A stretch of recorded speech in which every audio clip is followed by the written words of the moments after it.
Acho que foi. Pronto. Bom, pessoal, hoje a gente vai mudar um pouco a pesquisa. A gente estava falando de encarceramento, questão de saúde. Hoje a gente vai para um ponto um pouco mais filosófico. A gente vai trazer algumas teorias e depois eu vou trazer o conteúdo que eu estou desenvolvendo no mestrado, a pesquisa que eu tenho com o professor Alexandre. E aí a gente vai meio que mudar um pouquinho o foco do que a gente estava pesquisando anteriormente para progredir com um assunto um pouco ainda dentro da saúde, mas um pouco mais filosófico, que vai ser a questão do discurso de ódio e as consequências do discurso de ódio na saúde da população LGBTQIA+. Como a gente não trouxe nenhum texto base, hoje eu vou me resumir a trazer a temática, trazer a ideia introdutória. Assim que a gente tiver alguns conceitos, o pessoal pode ir interferindo e fazendo perguntas, fazendo alguns questionamentos, e depois que a gente tiver a temática em mente, eu vou indicar uns 2 ou 3 artigos para na próxima reunião a gente aprofundar no assunto. Então, hoje vai ser uma apresentação do que a gente vai começar a conduzir daqui em diante, e vai, conforme forem surgindo dúvidas ou algumas ideias, vocês vão interrompendo e a gente vai conversando sobre isso. Ainda não temos uma posição completamente formada sobre o assunto, então acho que a participação, ainda que vocês tenham uma ideia não fixada do que é a favor ou não de limitar o discurso, acho interessante a gente ir incutindo a ideia justamente para, como Dworkin gosta de falar, que o debate de ideias produz a evolução do pensamento. Então, antes de tudo, a primeira coisa que eu acho interessante da gente falar seria a questão da saúde. Bom, saúde, o conceito especificamente de saúde, ele não é um conceito estanque, fixo e determinado. O conceito de saúde ele é evolutivo socialmente. Em alguns tempos, a gente tem o que é considerado saúde e o que não é. Um exemplo que a gente tem que é muito forte é que, antigamente, a homossexualidade, que era dito como homossexualismo, não era tido como algo saudável. Hoje que já não tido como uma doença, uma enfermidade, não existe mais um CID homossexualismo. E aí a gente tem que a saúde ele é um conceito que vai se desenvolvendo conforme a sociedade ela vai progredindo. E aí, nessa pesquisa, imediatamente, a gente tem como base para aferir o conceito de saúde a teoria da motivação humana. A gente lembra do que a gente trabalhou no ano passado da teoria de Maslow. Eu tenho algumas ressalvas à teoria de Maslow, porque há autores que consideram ela como utópica, no sentido de que se a gente levasse ao pé da letra aqueles graus específicos de necessidades para depois se alcançar a saúde integral, seria meio que utópica. Não conseguiria alguém preencher todas as necessidades fisiológicas, para depois todas as sociais, para só então no social, e daí para frente são 5 níveis. Hoje aqui a gente está só introduzindo, e no texto de indicação a gente vai conseguir trabalhar melhor. Aliado a isso, a gente traria o conceito atual da Organização Mundial de Saúde, que fala que a saúde seria um completo bem-estar físico, psíquico e social, e não só com uma ausência de enfermidades. Ou seja, não basta que eu não tenha algum tipo de doença, eu também tenho que ter um completo bem-estar, seja ele social, com outras pessoas, e físico, integridade e mental, saúde mental. Então, basicamente, o conceito de saúde para a nossa pesquisa aqui seria esse, de que eu conseguiria ter uma integridade física, psicológica e social, conseguir interagir na sociedade. A partir disso, que era o primeiro conceito que a gente deveria saber e trabalhar, seria definir discurso de ódio. E discurso de ódio a gente não tem um conceito também determinado, tem evoluções do conceito de discurso de ódio.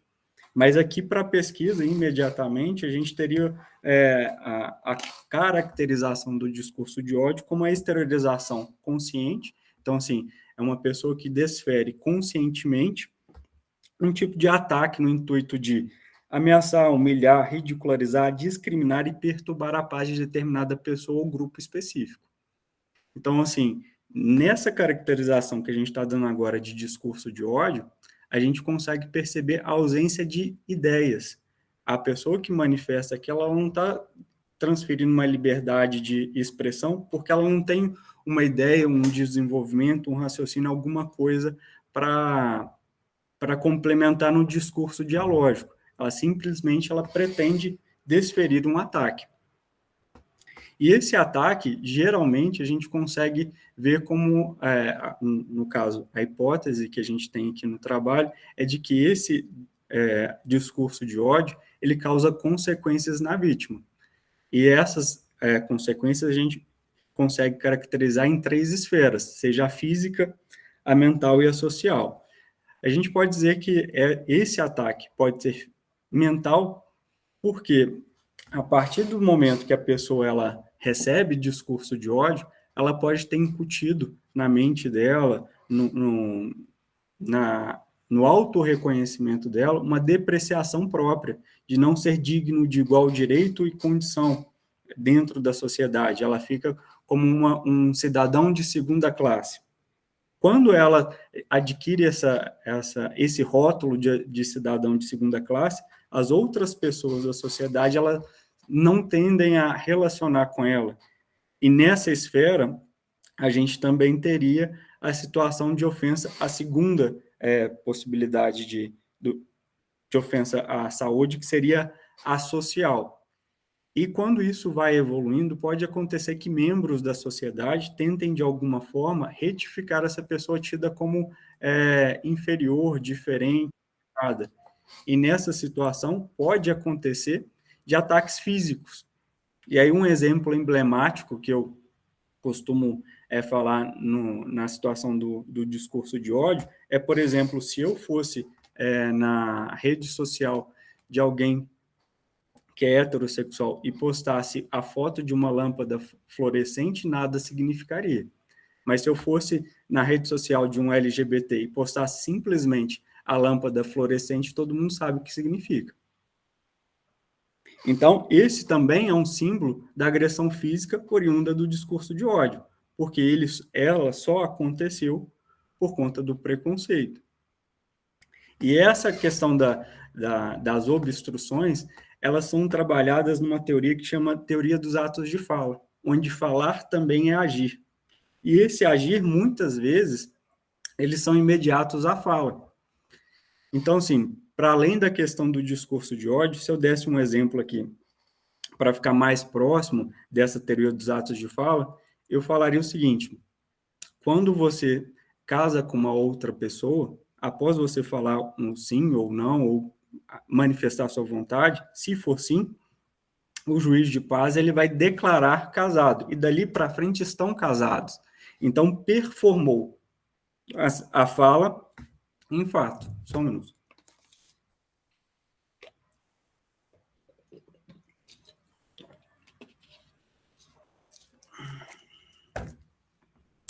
Essa teoria ela vai dividir os discursos em atos locucionários, ilocucionários e perlocucionários.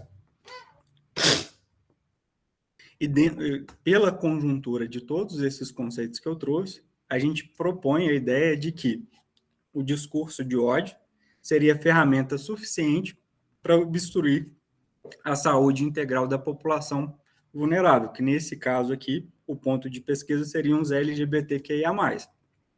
Então, basicamente, essa é a ideia do projeto de pesquisa, do trabalho que vai ser desenvolvido. E aí eu queria saber de vocês o que vocês têm que poderia contribuir, perguntar ou falar sobre a questão. Peraí, vamos começar com... pode abrir o microfone, vai lá.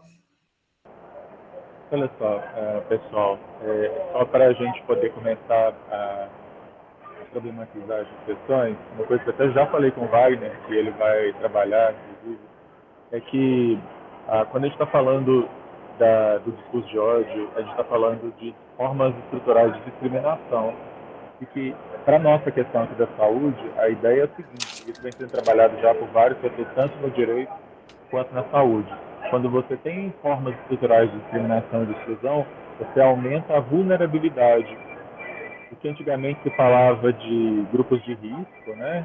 E que a gente nem fala mais nem grupo de risco, nem comportamento de risco, que essas são expressões já abandonadas dentro da medicina. O que a gente vai falar, na verdade, é justamente essa ideia de vulnerabilidade. Ou seja, pessoas LGBTQIA+, justamente por estarem excluídas do convívio, historicamente, né? Do convívio social, aí se pensar até hoje em travestis, em pessoas trans, incluídas até de qualquer aparelhos básicos de saúde, porque a gente sabe que uma mulher trans, uma travesti, quando procura um posto de saúde, normalmente ela é excluída. Enfim, tudo isso coloca esse grupo numa situação de maior vulnerabilidade ao adoecimento, ou seja, a possibilidade de adquirir doenças, de contrair doenças, não porque a pessoa é LGBT, não porque ela tem um comportamento que antigamente você falaria de risco, né, promíscuo, uma coisa assim, mas porque ela fica numa situação de maior vulnerabilidade, ela fica mais passível, mais suscetível a estar exposta, por exemplo, a vírus, a doenças em geral, enfim. Não é à toa que a gente vai ter crescimentos historicamente pensando, né, de vírus como HIV, por exemplo, nessa população, justamente por causa da exclusão dessas pessoas, delas não terem acesso à informação, não terem acesso a meios de prevenção, isso as colocava, coloca até hoje, numa situação de maior vulnerabilidade. Então, acho que essa é a chave para a gente poder unir aí a questão do discurso de ódio, dos atos de fala, que é o que o Wagner está falando aí, dos efeitos bilocucionários e perlocucionários da linguagem, em como isso afeta, é um dos fatores, né, não é o único, o discurso de ódio obviamente não é o único, tem a violência, vários níveis de violência, mas o discurso de ódio ele é um dos fatores que vai levar a essa maior vulnerabilidade, e a vulnerabilidade, por sua vez, ela expõe esse grupo a maior possibilidade de adoecimento. Está muito ligado ao que a gente já comentou em outras reuniões, que a gente fala em determinantes sociais de saúde, conceito da OMS, né, que fala de fatores que levam a maior ou menor possibilidade de adoecimento de populações. E a gente já falou sobre isso, né? Ou seja, não é ter médicos, não basta ter médico, não basta ter hospital, não basta ter nem remédio gratuito. Se você cresce num ambiente que te coloca no esgoto a céu aberto, violência, discriminação, etc., tudo isso são fatores que potencializam a possibilidade de adoecimento. E isso é muito mais determinante para a saúde do que haver médicos, né? Do que haver disponibilidade de tratamento, que é extremamente importante, mas é um fator que não está, obviamente, quando a gente pensa em saúde, a gente não pensa, por exemplo, o fato de uma pessoa ser excluída de um posto de saúde, sistematicamente excluída, é um fator de adoecimento, é um fator que prejudica a saúde dessa pessoa. Acho que é mais ou menos por aí, Wagner, eu acho que, né? Antes de passar a palavra para o Bruno, a consequência do trabalho vai ser uma limitação da liberdade de expressão. Então, o debate que a gente vai travar aqui no grupo é se seria realmente possível limitar a liberdade de expressão por conta do discurso de ódio, se esse discurso de ódio poderia se configurar ou não como liberdade de expressão, e ver exatamente a questão da censura, igual a gente está vendo aí o debate massivo sobre o projeto, esqueci-me o nome, o número, mas das fake news. Não é a mesma coisa, mas tem uma relação muito próxima, porque de certa forma vai atingir. Então, assim, eu vou trazer a leitura complementar para os próximos, para as próximas reuniões, mas a gente tem que ter em mente que o debate daqui em diante, dentro da pesquisa, vai ser o que é liberdade de expressão, se ela pode ser limitada ou não, se o discurso de ódio se enquadra em liberdade de expressão e se ele pode ser defendido, até que ponto ele pode ser, e lá no final, mais para a conclusão, depois da gente definir essas questões, se ele pode ser limitado em instrumento de obstrução da saúde integral. E aí, dentro disso, a gente tem várias questões do conflito de princípios, porque de um lado a gente está tentando assegurar a saúde, e do outro a gente está limitando a liberdade. Então, assim, o conflito aparente de princípios vai emergir na pesquisa e provavelmente acho que o pessoal aqui vai conseguir desenvolver um raciocínio bastante interessante. Bruno, diga para nós o que você tem a contribuir. Então, Wagner e pessoal, bom, eu acredito que é importante também, né, nos nossos estudos, também entender um pouco sobre a conformação desse discurso e também a racionalidade por trás desse discurso, né? Porque se tem um conceito ou se tem uma ideia de um discurso de ódio, ou seja, existe uma prática reiterada de algo que foge à norma, né? Então, entender o que é essa norma, o que está para fora dessa norma, eu acho que Judith Butler também ajuda a entender essa questão da performatividade, entender o que foge, o que está fora, porque talvez eu individualmente tenho tentado buscar entender um pouco mais sobre o porquê isso, né, dessa racionalidade, o porquê dessa racionalidade, né, de segregar daquilo que foge do que é a norma. Eu, né, uso norma mais no sentido Foucaultiano, mas no sentido de aquilo que foge do padrão, né? Eu acredito que, além de entender o próprio fenômeno em si do discurso de ódio, mas a questão da própria norma, da estrutura cis heteronormativa, né? Eu acredito que isso é um ponto que a gente precisa clarear, entender para, né, conseguir romper algumas barreiras, né? Enfim, mas aquilo que você trouxe, né, que você comentou para a gente sobre a questão do discurso, sobre a questão da lâmpada, né? Que remete à violência daquele casal que tomou, daquele homem que tomou, foi agredido com lâmpada no rosto. Então, assim, dessa conformação desse discurso e do próprio ato discriminatório, né? Como que a gente se conformou a esse ponto, né? E qual é essa racionalidade que conforma, né? Que traz essa naturalidade para esse discurso, né? Enfim, eu acho que é isso.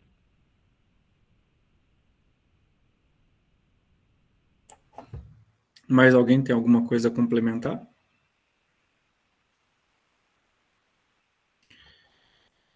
Pode, desculpa, eu não sei o seu nome, mas Meu aparece nome é Camila. Camila. Eu acho que é uma coisa que nós temos que atentar aqui ultimamente, como nós temos acesso às mídias sociais, nas redes sociais, à mídia em tempo real, todo mundo filma, todo mundo tira foto, todo mundo viraliza qualquer situação. Esse discurso de ódio toma uma proporção imensa e muito rápido. Então, assim, é uma coisa que temos que observar, porque quando a gente fala só na limitação do discurso, tem essa repercussão. Porque pessoas que não têm o filtro de ver se aquilo é adequado, se aquilo não é correto, já trava discussões na rede social entre tá certo, tá errado, comportamento bom, comportamento ruim, a proporção que isso está tomando na nossa sociedade. E as pessoas não param, pensam e falam assim, peraí, vamos assistir de novo, vamos refletir sobre o que está acontecendo. Já encaixa na primeira impressão que tem sobre os vídeos, sobre as publicações, e já iniciam discussões vazias, que outras pessoas que às vezes seguem, que entendem que a pessoa o representa, né? Se identifica com aquele ser, começa a achar, não, se ele falou isso que é certo, entendeu? Então, assim, tem que tomar muito cuidado. Hoje em dia, as violências, elas acontecem o tempo todo, de uma forma muito rápida, e para as pessoas que não têm um pouco de conhecimento, que não têm uma opinião própria, passa despercebido, eles vão entrando na onda, e essa onda é avassaladora. Eu acho que o que você trouxe agora é bastante importante, porque essa fácil disseminação da informação pela internet, ela dá visibilidade para quem em outros momentos ou de outras formas não teriam. E eu estava conversando com os amigos sobre um podcast que eu descobri há pouco tempo, mas que eu acho que já tem mais tempo, que é o pessoal da Red Pill. E aí eles falam alguns absurdos que a população eles vem comprando, e aquilo vem sendo aceito, e eu vi outro dia uma mulher falando sobre, eu acho que é VMS, VSM, valor sexual médio de mercado, alguma coisa do tipo, e é uma coisa que é inadmissível, como que alguém tem um valor sexual de mercado, e aí na entrevista lá, a mulher, quanto mais idade, menos valor sexual de mercado teria, e aí eles vão fazendo algumas comparações que em outros estágios de sociedade e antes dessa disseminação louca da internet seria inadmissível.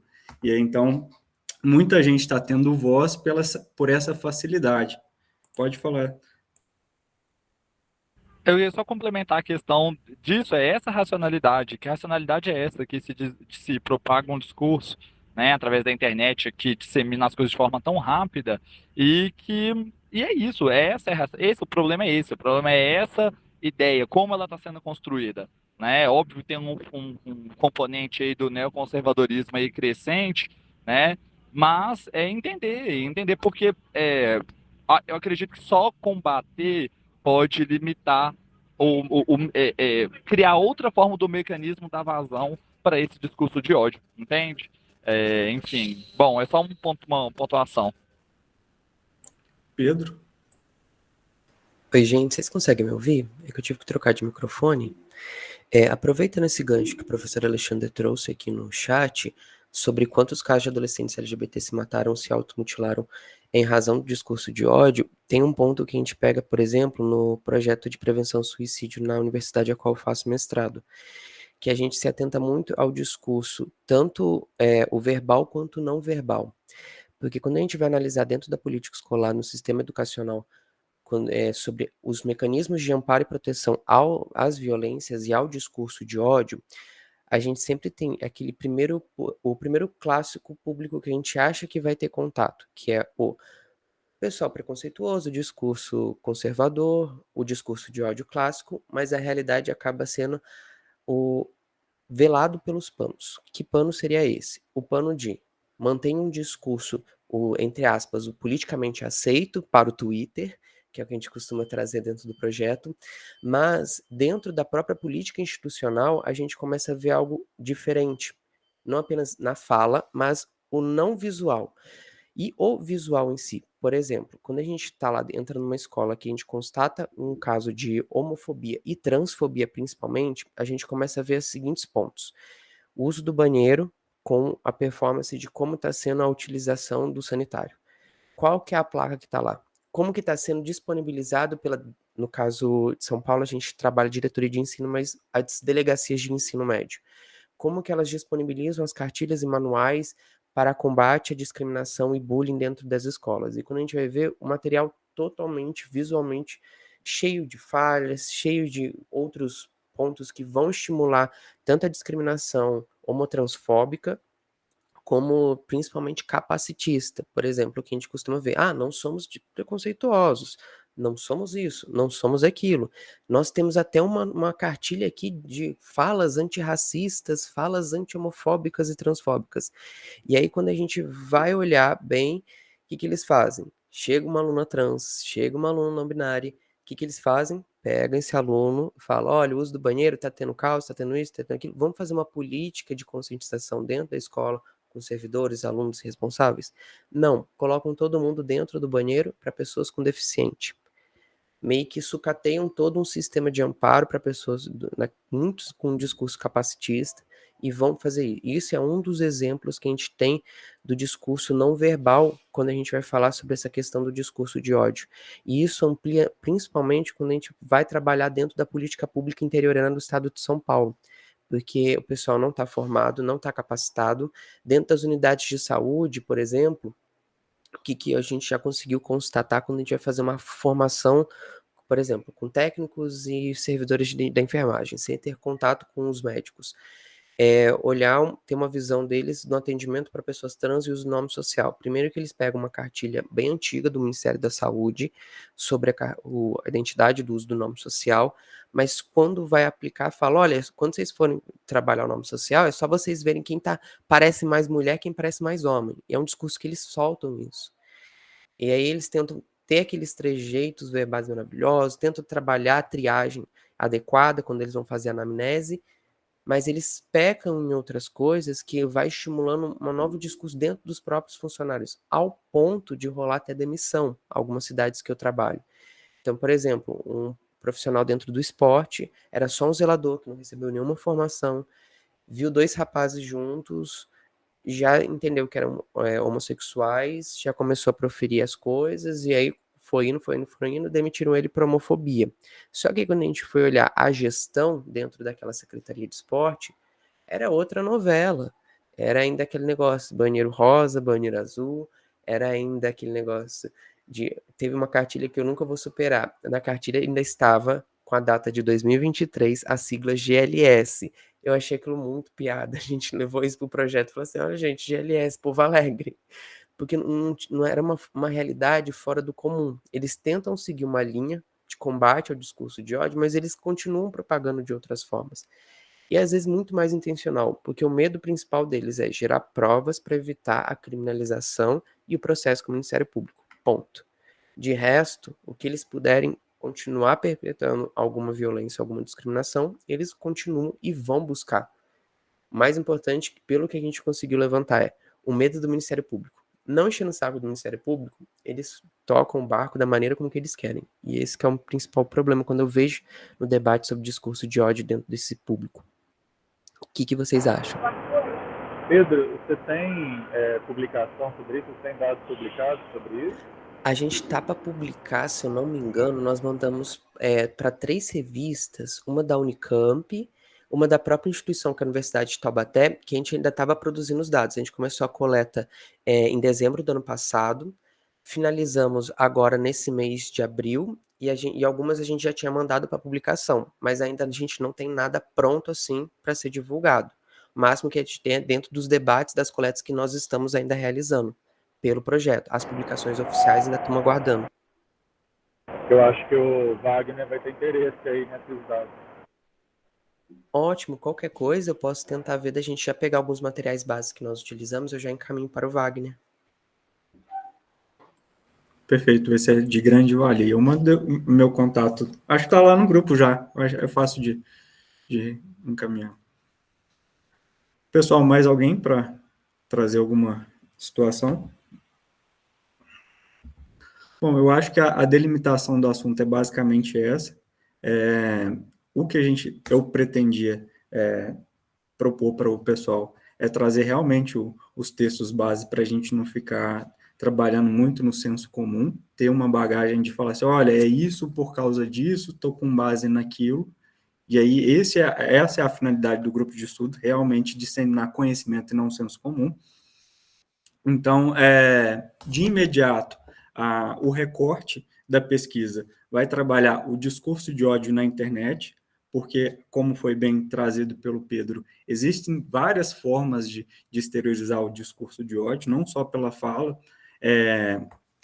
mas como a gente vai ter uma delimitação de recorte aqui de pesquisa, a que a gente julgou que seria mais fácil de computar dados, seria essa na internet, porque a gente pode ir lá no Twitter ou em alguma outra plataforma e colher alguns dados. Tem algumas sites e ONGs que também já juntam essa quantidade de informações na internet. Então, por esse motivo, o trabalho do discurso de ódio na internet foi uma vertente que a gente escolheu. A questão dos marcos teóricos, as teorias que a gente vai trabalhar, vai ficar bem explícita no material que eu vou encaminhar lá no grupo. A gente vai ter mais ou menos 15 dias para dar uma olhada e retornar com um novo conteúdo de discussão. Mas eu acho que hoje, para o nosso conteúdo, é basicamente isso. E aí a gente já pode se organizar mais ou menos, já uma parte pode pelo menos trazer um conteúdo mais próximo de Dworkin, outros para Stuart Mill, e aí a gente vai para Judith Butler, para cada um trazer uma ideia assim diferente e a gente conseguir trabalhar realmente os vários vieses da limitação ou não do discurso. Dworkin, eu gosto de trazer ele porque ele tem um discurso mais radical e ele tem uma justificativa que no início convence, mas quando a gente vai trabalhar sobre a visão que a gente tem da minoria, ele, na maioria das vezes, ele não consegue atender. Em alguns pontos, ele até se torna contraditório, mas para a gente não é a melhor solução. Só que para a gente conseguir chegar nessa conclusão e fazer um debate de ideias interessante, é necessário que a gente saiba os dois lados, e não só o que mais favorece a gente. Então, Ale, alguma coisa para complementar ou podemos encerrar o nosso breve encontro de hoje? Eu acho que a gente pode encerrar, assim, é um começo de conversa, a questão de liberdade de expressão realmente vai dar muito pano para manga, a gente vai conjugar isso com essas outras questões que a gente tem falado, e aí, Wagner, coloca lá no grupo, então, para na próxima reunião a gente já designar alguém aí para dar seguimento. Perfeito. Eu vou, até o final do dia eu consigo mandar o material lá e nos encontramos agora, deixa eu ver, dia 18, correto? Então, até dia 18, obrigado, tchau, pessoal, valeu. Tchau, gente. Boa noite. Tchau, pessoal. Obrigado.